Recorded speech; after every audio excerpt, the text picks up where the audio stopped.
Hello and welcome into another episode of Locked On Wolves. Today is a bit of a history lesson, a recent history lesson about the Timberwolves and their defense in the context of how good the Wolves defense has been. Plus, what is the profile of recent quote-unquote Final Four teams that went to the conference finals in the NBA?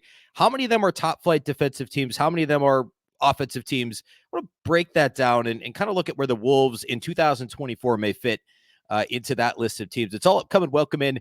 You are Locked On Wolves.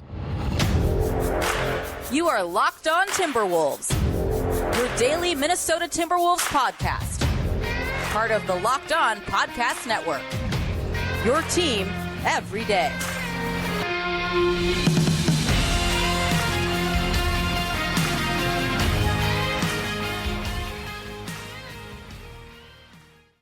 Hello and welcome to the Locked On Wolves podcast, part of the Locked On Podcast Network, your team every day. My name is Beecken. I'm the host of Locked On Wolves. Today's episode is brought to you by our friends at FanDuel. Make every moment more. Right now, new customers get $150 in bonus bets with any winning $5 bet. That's $150 if your bet wins. Visit FanDuel.com/lockedon to get started. Happy Wednesday, everybody. Happy Hump Day.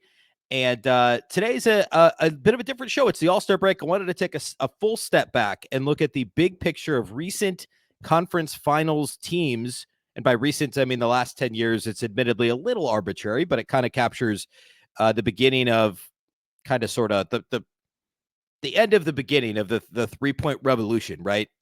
Going back a decade. So I want to dig into that a bit. I did quite a bit of research about what Final Four teams look like in the NBA, what conference finals teams look like, and where the 2024 Wolves kind of fit into that landscape. So we'll do all that here on the show today. A big thank you off the top for making Locked On Wolves your first listen every day. This show is free and available everywhere, including YouTube, as well as all of your favorite audio platforms. You can also watch the show on the Locked On Sports Minnesota app on both Roku and Amazon Fire TV. And you can follow on X at Locked On T-Wolves and also at Beecken with two B's, two E's, CK. All right, so here's how we're gonna do this. I went back 10 years. I looked at where the conference finalists for the past decade. This is going back to the 2013-14 season. The conference finalists from each year, so 40 teams in total. How many of them finished in the top 10 in offense and not in the top 10 in defense? Flip it, how many were in the top 10 in defense and not in offense? And, how many were in the top 10 in both, obviously. And then also, like, for those top, also, the flip side of that is how did the top defenses fare in each of those years? Essentially, how many times in the last 10 years was the number one defense in the Final Four? So all those are questions we're going to answer today. And then there's, I'll call it three teams that loosely fit the I don't want to say the full profile of this year's Timberwolves, but at least in terms of a reliance on defense and a middle of the pack offense, which the caveat here, of course, is the Wolves offense has looked much, much better here of late. And what was the stat I had the other day? Since January 1st, I think they're like a top, I think they're 12th in offense or something like that, offensive efficiency. We talked about that the other day on the show. So clearly the offense has been improving. We'll see what 8 days off does to it come Friday against the Bucks. But I think this is a pretty interesting exercise. So let's start here. Over the last 10 years, of course, there's been 40 teams that have gone to the conference finals. So this goes back to the 2013-14 season, which is a really long time ago when you really think about it. Which was the year that your Final Four were the Spurs, Heat, Pacers, and the Oklahoma City Thunder, which was this was real trippy, by the way, going back, like remembering all the things that trigger, like, oh yeah, I forgot that happened in that season. Like the Thunder made the conference finals twice in 4 years, or excuse me, twice in 3 years, in 14 and in 16. 2014 was the year that the Spurs beat the Thunder in the conference finals. The Heat beat the Pacers in the Eastern Conference Finals. Then the Spurs beat the Heat 4-1, which was I think it was it the last time the Spurs won the championship? I think it was. They were in the Final Four again in 2017. But anyway, so going back to 2014, there's been 40 teams, obviously, in the conference finals. 22 times So 22 of the 40 teams have featured a team that was in the top 10 in offense in the regular season and in the top 10 in defense. So obviously these are regular season efficiency stats. And I should also mention I'm using Cleaning the Glass for this, not Basketball Reference. I always want to give the context there. Cleaning the Glass takes out garbage time possessions and end of quarter heaves. So a lot of times it's one or two slots here and there in terms of ranking, but it's just overall more consistent and it's cleaner. It's more accurate for this season because we can all remember, especially like think about the Wolves, how many garbage time games they've had recently where the defense has sloughed off a little bit. It's, it does make a little bit of a difference. So I'm using Cleaning the Glass. So 22 of the last 40 conference finalists have been in the top 10 in both, which makes sense. And actually I was a little surprised it wasn't a higher number. 11 times it's been a team that's been in the top 10 in offense in the regular season and not in defense. Okay. And and I'll provide a little more color here in a second, but most of the time this means it's the middle of the pack defense, right? Not like a terrible defense, although there are a couple exceptions. Just 7 times out of 40 has it been a top 10 defense and not a top 10 offense in the last 10 years. However, this is an important however for Timberwolves fans.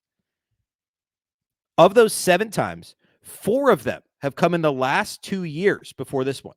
Okay. So let me say that again. 7 of the last 40 conference finalists, only 7 of the last 40 conference finalists have been in the top 10 in defense in the regular season and not in the top 10 in offense. But 4 of those 7 have happened in the last 2 years. Last year, it was the Miami Heat who were 7th in defensive efficiency in the regular season and 25th in offense, and obviously just had an incredible postseason run that abruptly came to an end. And then 2 years ago, in 2022, you had the Golden State Warriors, who finished 2nd in defensive efficiency and 17th in offensive efficiency. Okay, believe it or not, 2 years ago, the Warriors were just 17th in offensive efficiency. Remember, that was the year obviously when they won the title, and before the season, that was the year when people were predicting the downfall. I didn't think they'd have that great of a year. They ended up winning the title with the 2nd-ranked defense, but only the 17th-ranked offense in the regular season. And then also in 2022, you had Miami, who was 4th in defensive efficiency and 11th in offense, and Dallas, who was 8th in defense and 12th in offense. So less of a variance there, or less of a gap, I guess. And by the way, the 4th finalist in 2022 is Boston, who is number 1 in defense and number 10 in offense. So I'm using that arbitrary cutoff of 1 through 10 and 11 through 20 and 21 through 30. But the other way to look at this is all 4 conference finalists in 2022 had top 8 defenses and offenses that did not rank in the top 9, which is pretty unusual. And the only time obviously it's unusual. It's the only time it happened in the last 10 years. Okay, so again, 4 of the 7 instances in the last decade where a team has had a top 10 defense and not a top 10 offense happened in the last 2 years. 3 of them happened in 2022 and narrowly missed a 4th. And then last year, Miami. So Miami was in it the last 2 years with that, I guess you could say, that profile. It's pretty significant. There's been a bit of a, I don't want to call it a defensive revolution with the pace the game's being played out of the scores of the games. And also, I know the All-Star game is the All-Star game, but still, coming off of 200-plus points being scored, it feels silly to say it. But it's true, and it's because these teams are, it's the same thing, and I hesitate to get too, like, big picture, convoluted point here, but it's the market inefficiency has been defense, right? These teams, and Spoelstra, of course, in Miami have been awesome at this throughout the years, and teams that LeBron's on are almost always fantastic defensively. And as I go through here, you'll see there's been some Cleveland LeBron teams, especially, that were exceptions to the rule when it came to where, both sides of the ball ranked in the regular season because of LeBron. But it's pretty interesting because the pattern changes the further you go back. Because for a while, it was the team that could play the smallest and play the fastest and get up the most threes.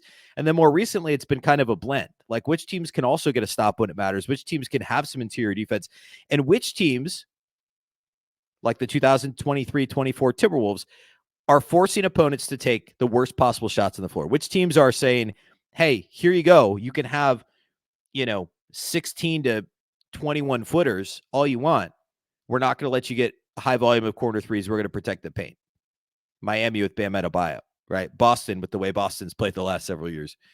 Golden State, again, surprisingly, more of a defensive-minded team, obviously, with Draymond than an offensive-minded team a couple of years ago. Dallas, I think, was a bit of an outlier 2 seasons ago because I don't know, they haven't been anywhere near that good defensively the last 2 years, and it was weird in the moment that they were that good defensively. So anyway, I want to get a bit more into some of these numbers and give some more context in terms of how good the Wolves defense has been next to the next best defense, if that makes sense, over the last several years. So a couple more points to make here.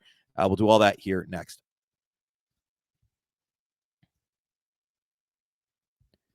Today's episode of Locked On Wolves is brought to us by our friends at FanDuel, our title sponsors of today's show with FanDuel. Get buckets with your first bet on FanDuel, America's #1 sportsbook. Right now, new customers get $150 in bonus bets with any winning $5 bet. That's $150 if your bet wins. Bet on all your favorite NBA players and teams with quick bets, live same-game parlays, exclusive props, and more. Hopefully you had fun over All-Star Weekend. I know I did with the props. I went through it actually on Monday, and I nailed the Rising Stars on Friday night. I nailed the skills competition on Saturday, and I was very close in the three-point competition. 2 of the 4 that I picked ended up in that first round tiebreaker. Of course, I picked Halliburton and Towns. They both got knocked out, but I felt good about, what I was onto there when it came to those odds. Visit FanDuel.com/lockedon and shoot your shot today. FanDuel, official sportsbook partner of the NBA. Today's episode is also brought to you by our friends at LinkedIn. When you're hiring for your small business, you want to find quality professionals that are right for the role. That's why you have to check out LinkedIn Jobs. LinkedIn Jobs has the tools to help find the right professionals for your team faster and for free. LinkedIn isn't just another job board.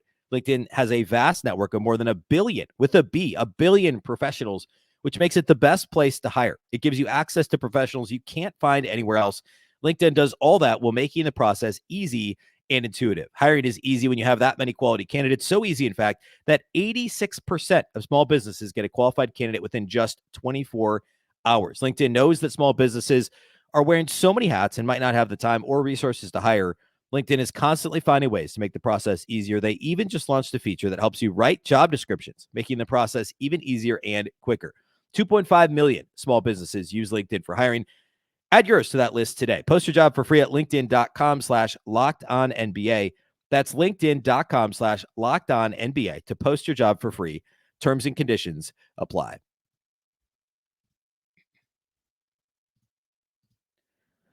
Locked On has launched the first ever national sports 24/7 streaming channel on YouTube, and now it's available on Amazon Fire TV and the free Fire TV channels app. Locked On Sports Today is here for you 24/7, covering the top sports stories of the day with the local experts of Locked On, plus our national shows covering every league. Find Locked On Sports Today now available on the free Fire TV channels app. All right. So continuing on down the interesting numbers when it comes to the best defenses and also the best teams overall over the last decade. So I'll reiterate my last point. 7 times in the last 10 years have we seen the top 10 defense in the conference finals. 7 times has a top 10 defense that doesn't have a top 10 offense reach the conference finals. 4 times in the last 2 years. Okay. Now, add that to 22 times you've seen a team with the top 10 in both. So only 11 out of 40 times have we seen a team that wasn't top 10 in defense make it to the conference finals. So on average, just over 1 per year. So you can look at the flip side of this. That's a really positive sign when it comes to how important defense is, or an indicator, a positive indicator for how important having a good defense is. Now, the Timberwolves have the number 1 defense, as I like to say, the number 1 defense with a bullet. They're 2.5 points better, according to Cleaning the Glass, per 100 possessions better than the next best defense in the league, than the Boston Celtics, which is a huge gap. We'll talk more about that here in a minute. 5 times in the last 10 years, the number 1 defense in the regular season has reached the conference finals. 5 times in the last 10 years. Okay? So it doesn't mean the Wolves have a 50-50 shot at making the conference finals. It's not actually that good, but it is a fantastic indicator that 50% of the top defenses over the past decade have gone to the conference finals. Did not happen last year in 2022. The Boston Celtics made it to the conference finals. They had the top-ranked defense. Then you have to go back to 2018. The Boston Celtics had the number 1 defense. They reached the conference finals. They're interesting because they were only the 18th ranked offense. In fact, they're the only team on this list that had the top ranked defense and a middle of the pack offense in the last 10 years was the 2018 Boston Celtics. And I did dig into them a little bit. There isn't a whole lot of similarities in terms of their defensive profile to this year's Wolves, other than they were second in opponent effective field goal percentage. I guess they were kind of middle of the pack in terms of forcing turnovers, free throw rate, things like that. They were kind of an interesting team. And, they shot more threes offensively, but the offense still ranked just 18th. This was the Jason Tatum rookie season. It was year 2 for so Kyrie was in Boston, year 2 for Jaylen Brown, rookie season for Jason Tatum. Gordon Hayward, this is the year when he broke his leg in the first game after he was the big offseason acquisition for the Celtics. Daniel Tice's rookie year. Terry Rozier was in year 3.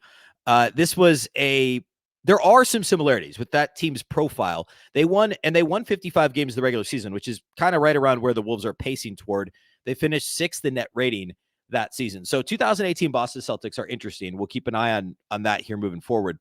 The 2017 Golden State Warriors, which was a juggernaut of a team that finished with the top-ranked offense and top-ranked defense. The 2015 Golden State Warriors, which had the number 1 defense and the number 2 offense. And then going all the way back to 2014, those Roy Hibbert, the Frank Vogel Indiana Pacers, Lance Stevenson, number 1 in defense and 22nd in offense. One of only 2 teams on this list that finished in the top 10 in offense and the bottom 10 in defense. The other being last year's Miami Heat, who was 7th in defense, 25th in offense. The 2014 Pacers, number 1 in defense, number 22 in offense. So that's pretty interesting when you break it down that way. 5 times in the last 10 years has the top-ranked defense gone to the conference finals. And I'm not just simply ranking who wins the finals, because there's so many other factors. You'd have to really get into like who's injured, those actual matchups, because that stuff matters too. So again, on a macro level, how important is having one of the league's best defenses? And this tells us it's obviously very important. The other thing that's interesting is the Wolves have had the league's best defensive effective field goal percentage all season. We've talked about it plenty. And it's, early in the season, it was the whole narrative. Even in like December, the conversation was, oh, well, there's some flukiness involved. Opponents aren't going to shoot that poorly from 3 all season.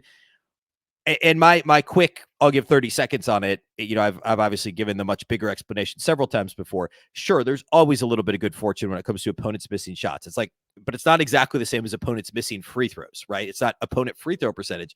You can still direct opponents. You can funnel them into taking the shots that you want them to take. And that's part of this revolution defensively, is instead of just like putting pressure on the ball and, there's a reason why icing pick and rolls isn't as popular as it was several years ago. It can lead to giving up corner threes. Obviously, corner threes are a really efficient shot. Now, like similar to how the Wolves played a blitzing defense a couple years ago, I don't get too in the weeds on this, but they could turn teams over a bunch, which is, if you dig through some of these great defenses, a lot of them were similar to the 2022 Wolves, in the sense that they were doing it through forcing opponent turnovers, decent rebounding, trying to avoid fouling. The 22 Wolves fouled a bunch, but that type of a defense, it's not always the type the Wolves are playing now, which is just funneling shots, because you could beat high pressure defenses, teams that are blitzing pick and rolls, teams that are icing pick and rolls with good skip passes, solid ball movement on offense, a good game plan from a strong offensive coach. A well-coached team can beat those defenses. They can beat up on poor offenses and poorly coached teams and young teams in the regular season. But come playoff time, when things slow down, like that half-court defense may not hold up in the same way. You talk about foul trouble. You talk about, just getting worn down that time of year. It's a tough defense to play all season. And I mean, Tom Thibodeau's changed his defensive coverage over the years too.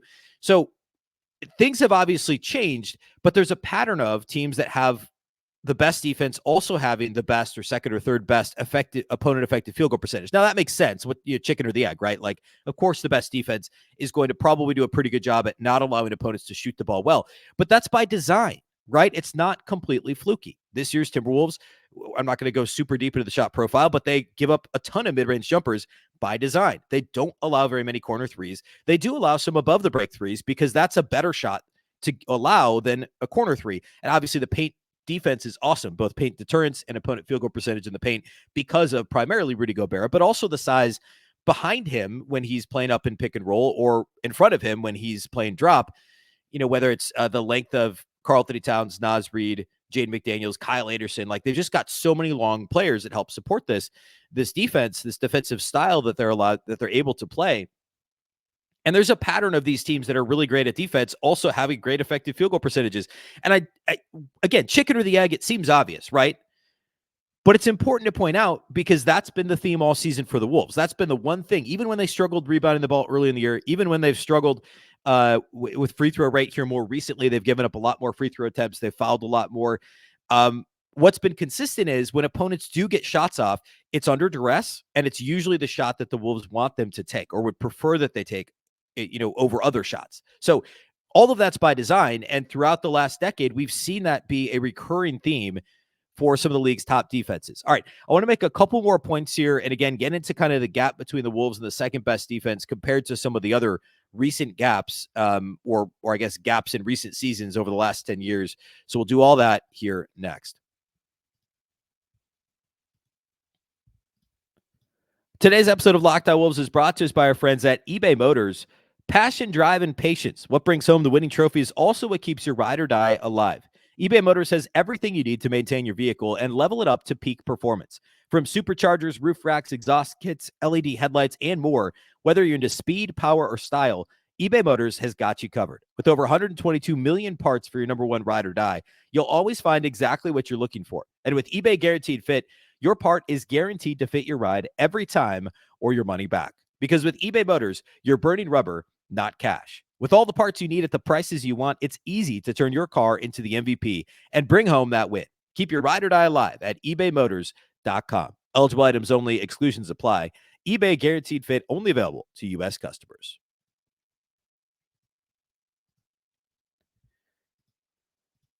All right, let's put a bow on this one by I want to make a couple more points here about the gap with the Wolves defense. So sitting here right now, coming out of the All-Star break, 2/3 of the schedule in the book. I know we're at the All-Star break, but the Wolves are 67% of the way through the regular season schedule, a third of the schedule left. Minnesota has a 2.5 point per 100 possession lead on the second best defense, according to Cleveland Glass. I said earlier it was Boston. It's actually Cleveland. Boston's third in defense currently. Cleveland's been phenomenal since the first of the year on both sides of the floor. So the Wolves have a points per 100 possessions of 108.5. The next best is Cleveland at 111.0.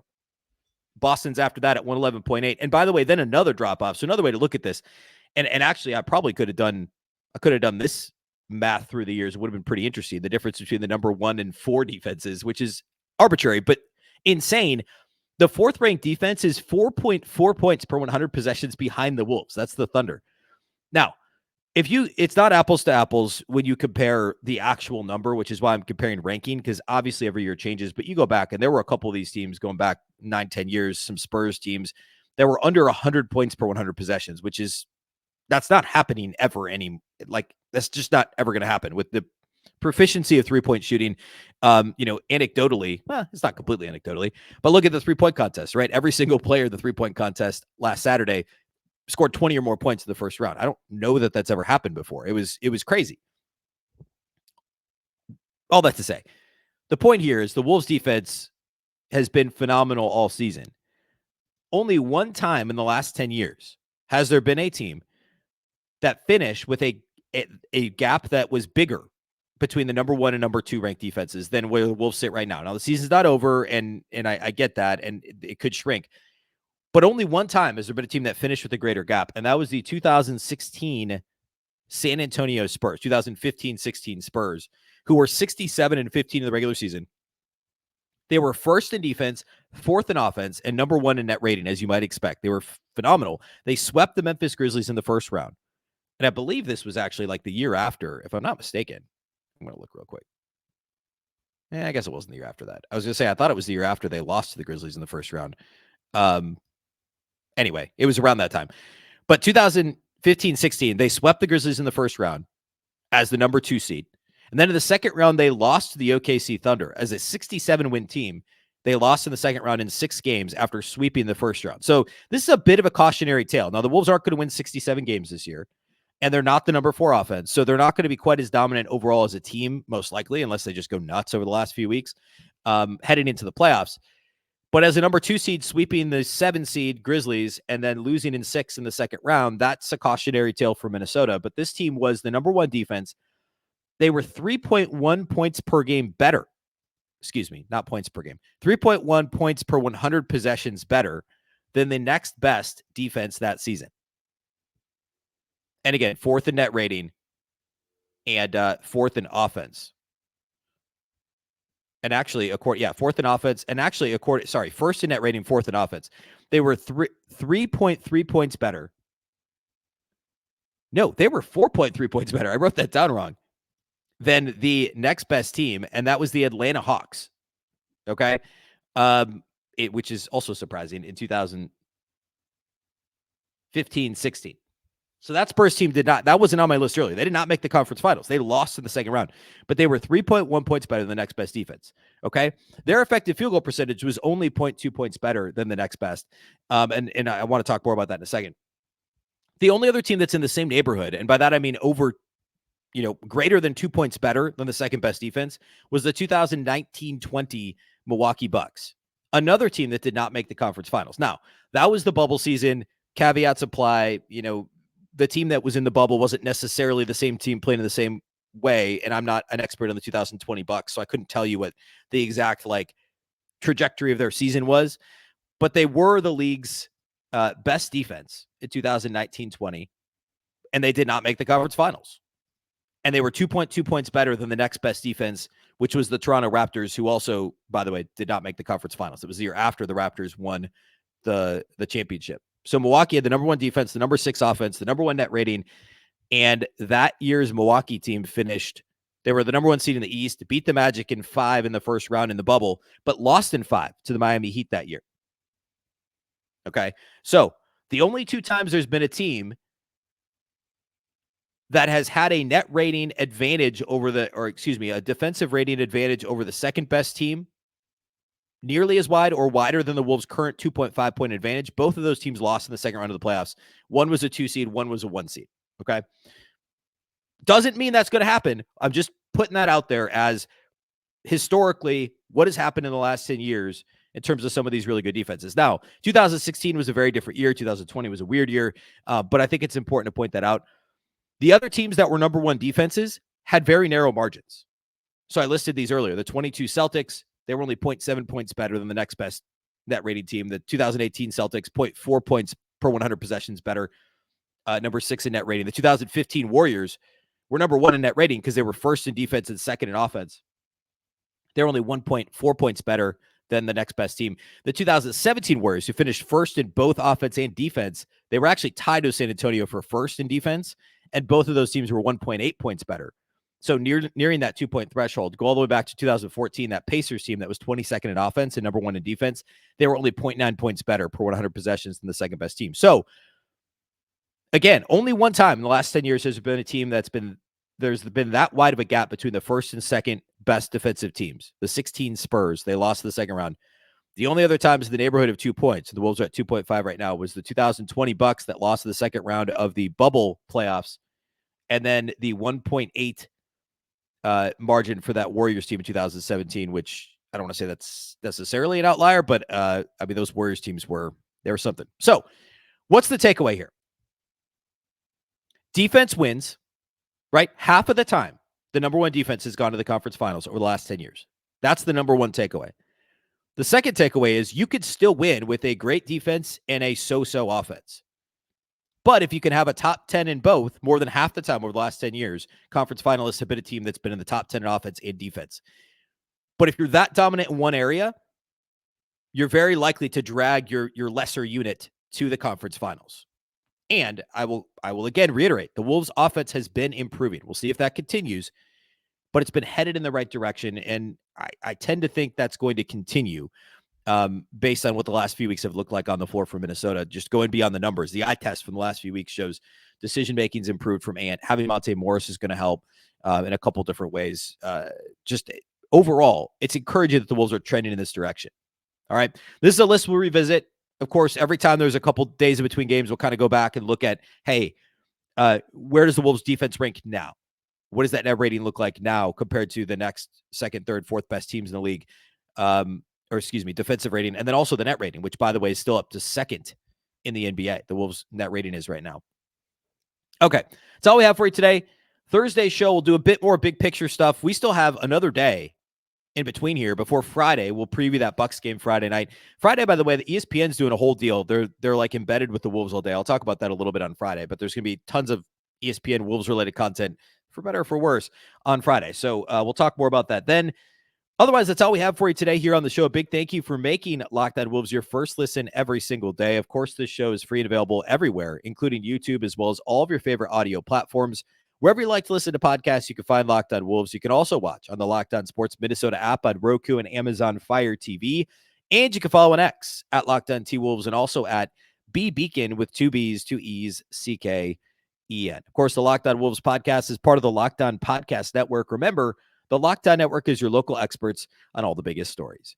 Once again, I'm Ben Beecken. This is the Locked On Wolves podcast, and we'll catch you next time.